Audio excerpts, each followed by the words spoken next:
স্বাগতম জনাইছোঁ আমাৰ ৰূপৈৰঙাৰ অনুষ্ঠান গীতৰ সন্ধিয়ালৈ। আজি আমাৰ সৈতে উপস্থিত আছে এজনী কণমানি এজনী যদিও বয়সত সৰু কিন্তু লুকাই আছে এক সুন্দৰ কণ্ঠ, ধুনীয়া কণ্ঠৰে গীত শুনাব। আজি গধূলিটো জীপাল কৰি তুলিব। আমি পোনে পোনে কণমানিটোৰ ওচৰলৈ মাইক্ৰফোনটো আগবঢ়াই দিছোঁ। তোমাৰ নামটো? তুমি কোন ক্লাছত পঢ়ি আছা? 4. তুমি এতিয়া আমাক গীত গাই শুনাব লাগিব। কোনটো গীত গাবা? কাষতে কলচী লৈ। হয়, আমি কাষতে কলচী লৈ গীতটো উপভোগ কৰিম। কাষতে কলচী লৈ যায় ৰসকিবা, কাষতে কলচী লৈ যায় ৰসকিবা,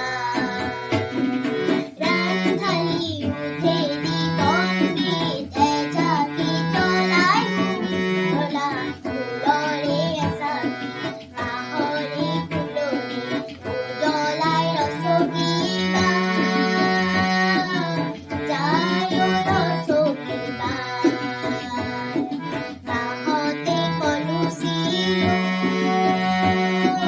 যায় ৰসকিবা, ৰান্ধালি উঠে দিগম্বিত এজাকি জ্বলাই শুৱলা ফুলৰে এচাকি, কাষৰে ফুলনি উজ্বলাই ৰসকিবা, যায় ৰসকিবা, কাষতে কলচী লৈ যায় ৰসকিবা, কাষতে কলচী লৈ যায় ৰসকিবা, যায় ৰসকিবা, যায় ৰসকিবা। সঁচাকৈ কণমানিজনীৰ সুন্দৰ কণ্ঠৰে এই গীতটি আপোনালোকে উপভোগ কৰিলে। আমি আৰু কিছু কথা পাতিম কণমানিজনীৰ সৈতে। মানে তুমি আজৰি টাইমত কি কৰি ভাল পোৱা? খেলি ভাল পোৱা নে? মোবাইল চাই ভাল পোৱা নে? তোমাৰ দেউতাৰ নাম কি? সত্যেন্দ্ৰ কলিতা। মাৰ নাম? জয়া লকৰ। তোমাৰ ঠাইখিনিৰ নাম য'ত থাকা তুমি? ৰঙীয়া মুৰাৰা। আচলতে এইখিনি বয়সত ইমানখিনি মনত ৰখাটো সহজ কথা নহয়, তথাপিতো গীতৰ মাজে মাজে নিজৰ পৰিচয়টো খুব সুন্দৰভাৱে দাঙি ধৰিছে। তুমি বাৰু কোনটো গীত গাবা? ফুল কুঁৱৰীৰ ৰস শুনি লৈ। ফুল কুঁৱৰীৰ ৰস শুনি লৈ গীতটি গাব।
মাইনা তোমাক ঘৰত কোনে বেছি মৰম কৰে মা দেউতা দুটাই কৰে তোমাক গান শিকাবলৈ কোনে লৈছে মা মায়ে লৈছে আৰু তুমি কি খাই ভাল পোৱা পিজ্জা পিজ্জা তোমাক কোনে আনি দিয়ে দেউতাই দিয়ে মা ঘৰতো বনাই দিয়ে আমাৰ অনুষ্ঠান গীতৰ সন্ধিয়াৰ পৰা আমি বিদায় ল'ম আৰু আগন্তুক দিনত মাইনাৰ উজ্জ্বল ভৱিষ্যত কামনা কৰিছোঁ অসমৰ আগশাৰীৰ মঞ্চ হওক বা ৰাষ্ট্ৰীয় পৰ্যায়ৰ মঞ্চতে ৰঙিয়াৰ পৰা যায় গৌৰৱ কৰি আনক তাৰ আমি শুভকামনা দিছোঁ